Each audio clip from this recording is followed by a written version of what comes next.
The rain had just begun to fall when Elena pushed open the door to the little cafe on Willow Street.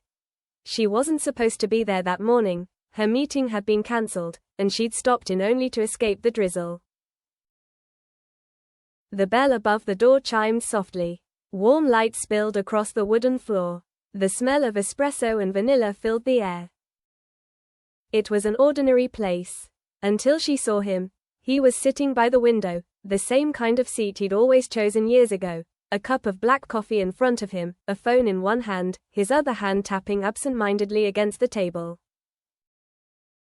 Nathan Hale, her first love. The boy who had once promised her forever, and then disappeared without a goodbye. For a second, her mind refused to believe it. She blinked, convinced it was just someone who looked like him, but then he looked up, and those eyes, the same deep, calm blue, met hers. The world stopped. It had been 9 years. 9 years since that summer when everything changed. She froze. He froze, and then he smiled. Slowly, softly, like someone who had been waiting for this exact moment. Elena, he said quietly, rising from his chair. Her heart stumbled. Nathan. He looked different. Older, sharper. His once messy hair was now styled neatly. His suit looked tailored, expensive, too expensive. He didn't belong to this small cafe anymore. He belonged to a world of marble offices and private jets. And yet, when he spoke, his voice was the same. Warm, steady, familiar. I wasn't sure if you'd recognize me. I wasn't sure if I wanted to, she said before she could stop herself. He laughed softly, and even that hurt, because it sounded like home. Can I buy you a coffee? He asked. She hesitated. Every logical part of her screamed no. But her heart, the foolish, curious part that still remembered him, whispered maybe. She nodded. Just coffee. They sat across from each other, the air heavy with unspoken words. So, she said, her hands wrapped around her mug. 9 years. That's a long time to vanish. He didn't flinch. I know. You deserve an explanation. She raised an eyebrow. You think? He smiled a little. I was young, stupid, and scared. My father's company went bankrupt that year. We lost everything. I left to rebuild something. She frowned. And you couldn't just call ideographic period. I wanted to. 1,000 times. But what was I supposed to say? Hey, Elena, I'm broken a mess, but let's dream together anyway. She looked away. You didn't even give me a chance to decide. He nodded. You're right. I didn't. Silence. Rain tapped against the glass, slow and steady. Finally, she said, so what now? You're back to make peace with the ghosts. He hesitated, then reached into his coat pocket and placed a small white envelope on the table.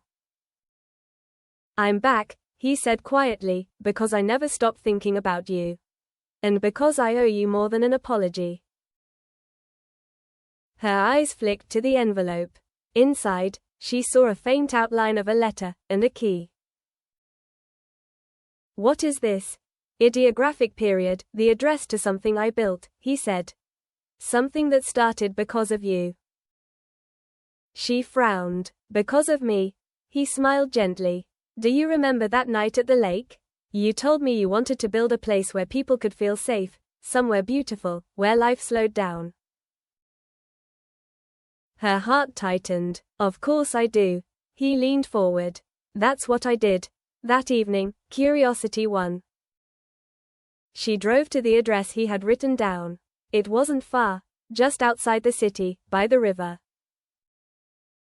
When she arrived, she stopped her car and stared. It wasn't just a building. It was an entire retreat, glass cottages surrounded by gardens, wooden bridges over streams, a small art gallery, and a coffeehouse glowing with light. The sign read, Haven. She stepped inside. It was beautiful, minimalist, peaceful, filled with flowers and art. Nathan appeared from the hallway, smiling like someone watching a dream finally come true. You did all this? She whispered. He nodded. Started with one cabin. Now it's a chain. A place for people to rest, heal, start over. She turned to him. Why show me this? He met her gaze. Because it began with your dream, Elena. And because I built it for you. Her breath caught. For me? Ideographic period. I thought if I could create something good out of what I destroyed, he said softly, maybe one day I could deserve your forgiveness. She stared at him, this man who had left her heartbroken, who had vanished into silence, now standing before her, offering redemption in the form of a sanctuary. Tears blurred her vision. Nathan, I don't know what to say. Ideographic period, then don't, he said gently. Just know that every piece of this place carries your name in some way. He smiled, faint and wistful. I never forgot you, not once. Days passed.